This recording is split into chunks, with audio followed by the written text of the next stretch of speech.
All right, guys, Midwest Tour Review here back again. I thought I would do a product review video or video. And sorry, I'm out in the garage. Kids are out playing, so you may hear kids talking. I'm on the video. What do you kids want? Didn't you buy the swole boards? Buy what? Buy the swole boards. Yes. Did you ask Mom? Okay, anyway, they're talking about a dog got trampled a baby or a kid, and the mom got drugged down the street by the dog. Hey guys, man, make sure when you get a dog that you can handle it. Don't let your wives and your kids walk your dog and then get drugged down the street and, you know, trampling your little 2 and 3-year-old kids and stuff. I don't know. We got some neighbors that are questionable. But anyway, I thought I would do a product review, and the product that we're going to review, make sure I get this in frame, is this vacuum brake bleeder from Matco. Now I know there are a lot of videos out there talking about brake bleeders, and the majority of the ones that I watched are the devices they're using are more or less for the professional. Not saying that this is not for the professional, but rather this is user friendly enough that any average Joe or Jane can use it to bleed the brakes in their car. I think it's really usable for at home. I think it's a great tool to have and add to your collection, and it's really easy to use. Hey guys, you guys on you're in my video. Sorry. Go around to the front so I don't hear all the extra going on. People are gonna be laughing at me because my kids are talking. All right, so here's the actual brake bleeder itself. It's a vacuum, so it pulls a vacuum, negative air pressure on the fluid. So it's like your home vacuum. It sucks, right? That's what it does. So it's pulling a vacuum, and it's pulling that fluid out of the system. So what you're going to do is essentially just hook this up to your brake bleeder. You crack your brake bleeder open. You put a little bit of pressure, a couple clicks, right, to get it kind of started, preload it, and then crack the bleeder all the way open and let it rip. Now, one of the things that I watched a video from JRC54, he said to apply about medium pressure on the brake pedal, and that kind of opens up everything and it helps the bleeding process. I did try that method out, and I agree that it certainly did help the bleeding process and made the air bubbles exit the system a lot faster. So this particular system, I think I set it at like 35 psi. It does come with instructions, which, you know, any man will tell you we don't read instructions, but it says minimum is, actually I should have had it more. It says the minimum air pressure is 80 psi and the maximum is 130. I didn't have a lot of bubbles in my brake fluid, but I probably should have read that because it does say 80 to 130 psi. It's one of those things I didn't know. So read your instructions, guys. I don't know.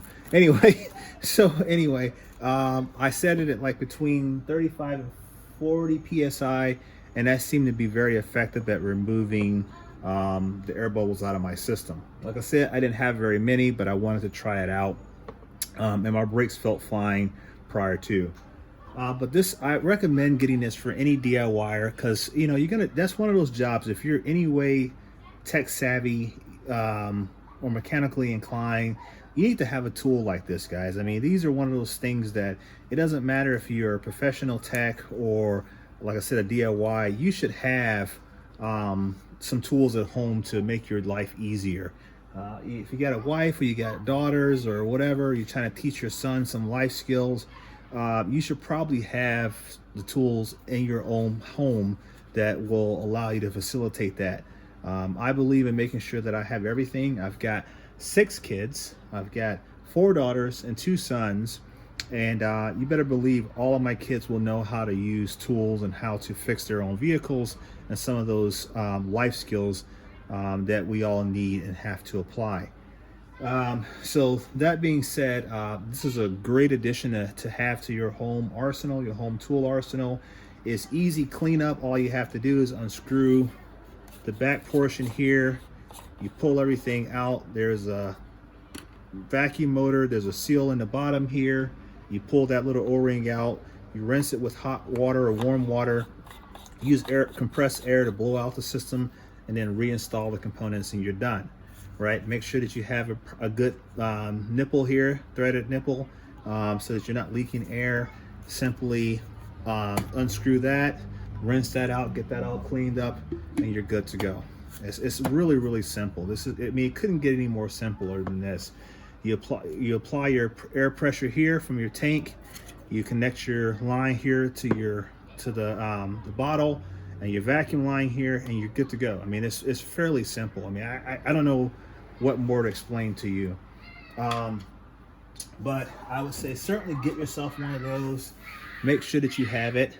Listen, that's my son. I know you guys can hear him. LJ, keep it down, buddy. I'm recording a video.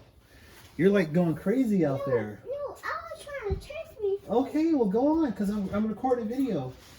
My goodness, this is what Midwest kids do, guys. When the weather breaks and it's now warm out, they go crazy. But anyway, the part number on this guy is BB70852. They do make another version of this, but it's more professional grade. It's a little bit more complex, and it comes with more tools, I believe. It's like a BVP part number, but this is all you need. This is $99 on the Matco truck. You know, so you can go to matcotools.com and get one there as well. But it comes with everything you need. It's got all the lines, got all the connections. All you have to buy rather, is you have to have an air fitting. But if you're buying one of these, you probably already have those, but you may have to buy that if you don't. And just make sure you take care of it, right? So when you get done bleeding your brakes, make sure you rinse it out. Make sure you clean it up. Don't leave it dirty. So many people just don't give a crap about tools, but they spend so much money on the tools themselves, and they just treat it like it's trash, right? Don't treat your tools like you bought them from Harbor Freight. Oops, shouldn't have said that. But anyway, this is a great tool. I was really impressed with it, and like I said, self-admittedly, I used it incorrectly because I did not have enough pressure. I should have been up to 80 psi minimum, and I did not do that. So that's a blurb on me. I'll make sure that next time I set the pressure effectively. I may run it again. I don't know. I'm just reading through the instructions here real quick to make sure I did everything else right.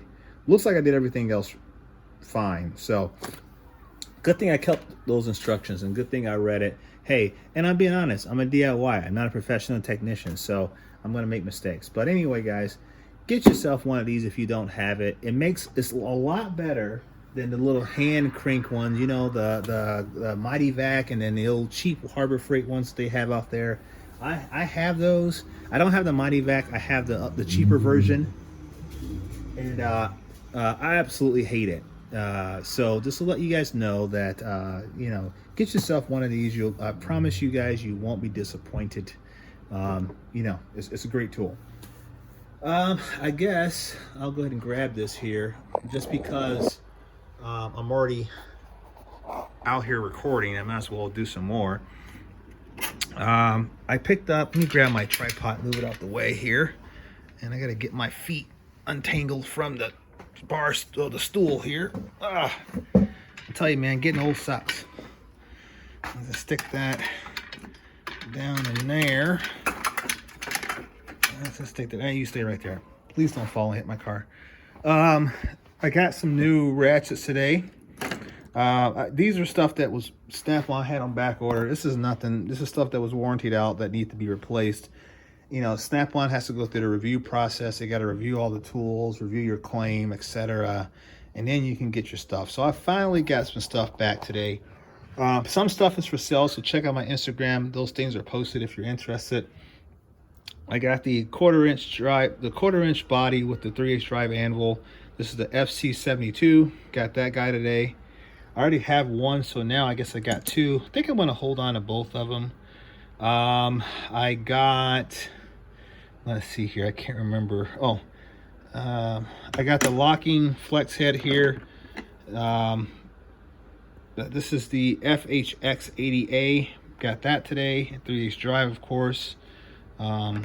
I've been waiting on that one for a long time. You guys may have remember me mentioning that was coming. Boy, that's been eons ago, it seems. I got another 3/8 drive at F80. I got a couple T72s, or the THF 72s, and a regular T72. And I thought there was something else that I see. I put things in here already, and then I totally forgot what it was, but I don't know. I think maybe they're still in the house. But anyway, I picked up some new ratchets. I should have had those out here, but like, yeah, it was like a flex head. It was like a couple of these. You know, you've seen one, you've seen them all. A couple 1/4" drive T72s. They're inside, and yeah, and that's pretty much it. So I think this was like the last one I was waiting on, this locking flex head one. I think we're good to go. I did get in my bin here, my salvage yard bin. As you see, I've been out and about doing stuff here as far as vehicle repair, and I got to do a alternator job here coming up. But I got some new tools for the salvage yard bin. I got a 1/2" drive here. You see it just needs a new selector, and I think I have one, but it's a non-locking flex head. This is part number, somebody in their POS car going by, S831. Really nice. It sounds great. Let me see here.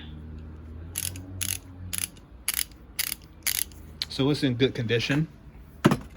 So we got that guy added to the collection. And the arsenal. I shouldn't say collection. That's arsenal, because I be putting in war. I'm putting in work rather. And then I got one more in here. Oh, I added this guy to the box. This is just old, what is this? A TM711A, but I rebuilt it, so it was work.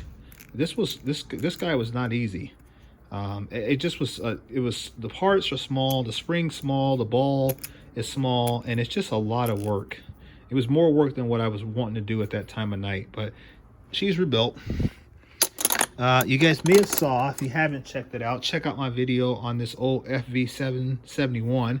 Rebuilt this guy, got it cleaned up. She works good. You know, this one here, I liked it because the size of it. I got big hands. You guys might not be able to tell, but if I was punching in the jaw, you would know. No, I'm just being silly. But anyway, this ratchet here is a good size, and it's perfect size for the hand. And you know, granted, everyone likes the high tooth count ratchets, and obviously they have their place. They're the most popular type on the market. Higher the tooth count, the more people seem to like them. But at the same time, sometimes a lower tooth count is ideal. If you're really trying to crank on something, in my opinion, I think the lower tooth count ratchets hold the torque, or they handle the torque a lot better than some of the newer high tooth count ratchets. So anyway, this is Snap-on. I want to get it back into service. It's the only one of this style that I own, and I was like, you know what, I'm putting it back into work. And so it's going in the salvage yard bin, because I know that these tools get a lot more work than the other tools in my box. And then lastly, I got this one here. This is the S832. So we got the S831, which is the flex head, long one. This is just a short one here, and it's basically perfect condition. I mean, it's got a brand new anvil and all that kind of stuff. And I paid up for this one. This one came from a friend of mine, Randy. And so I actually got to write him the check for this one, but I don't need it. Clearly I don't need ratchets. I mean, that's the last tool that I need, but it was a good deal, and it was for a friend, and I thought I would get it and just add it to there. Hi, Joe. I got kids out there. Hi. Hi. So, let's see here. You guys, and then like I said, I already have.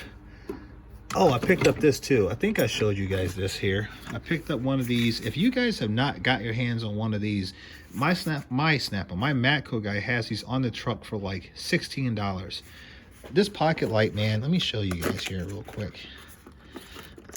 Man, I'm gonna struggle to get this thing open. Let me see here. Go off camera there. There we go. That's my shop cat. All right, here. Let me show you guys. That's pretty bright. I mean, let me turn off my shop light. Hang on a minute, guys, before I break my neck here. I mean, look at that. That's pretty bright. I mean, that's more than enough light that you're going to need. So yeah, this is a nice little light to get. It's got two settings. That's actually the brighter one. So hang on a minute here. Okay, wait a minute. That's setting 1, setting 2, and then that's the little focus light. So guys, 16 bucks off the Matco truck. If your dealer doesn't have these and you can't find them, hit me up in the comment section, or find me on Instagram at Midwest_tool_review. I will buy multiple of these and I will sell them to you guys at cost. So if you're interested in one of these, just let me know if you don't have a Matco dealer, because I think it's a worthwhile light. But yeah, so I got that, and then like I was saying, I got a bunch of ratchets over here that are kind of like, I call them auxiliary ratchets, because if people come by and they're gonna, you know, people like to help me work on their vehicles sometimes. It saves them some money. I don't mind doing that from time to time, depending on the job. Otherwise, I'm like, get out the way. But yeah, I got a couple auxiliary ratchets over here. Yeah, buddy, but it's getting dark. It's time to go back inside. I'm gonna finish up this video, then we're going in. Well, I can't find one. We should go inside. Okay, here's another one here. 3/8 drive flex head ratchet, locking flex head that I keep on the side. And I thought there's another one. Let's see here. It's my little shop hand. Say hi, Luke. Hi. I got this head here, a random head. I got to figure out what we're gonna do with that. Got another random 1/2" drive head there. I got to figure out what I'm gonna do with that. And I don't know. I lost another one somewhere in the shop. Man, you dropping my tools, dude. Get my light, man. So, all right, guys. Luke, what do we say? You gonna tell them goodbye?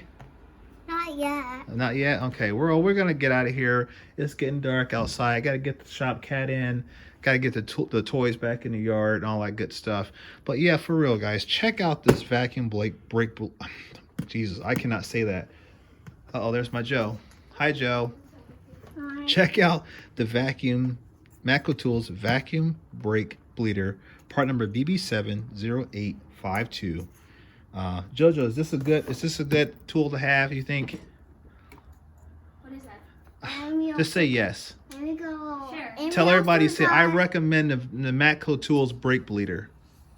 I recommend the Matco Tools brake bleeder. There you go. All right. See, even she struggled to say that. Right here. And then that's my little dude right there. So, all right, guys, we're out of here. Tailors are out for the night. We're gonna go inside and figure out some food situation. But yeah, get yourself one of these. Don't be a fool, and not have one. All right, guys. Catch you in the next one. Bye.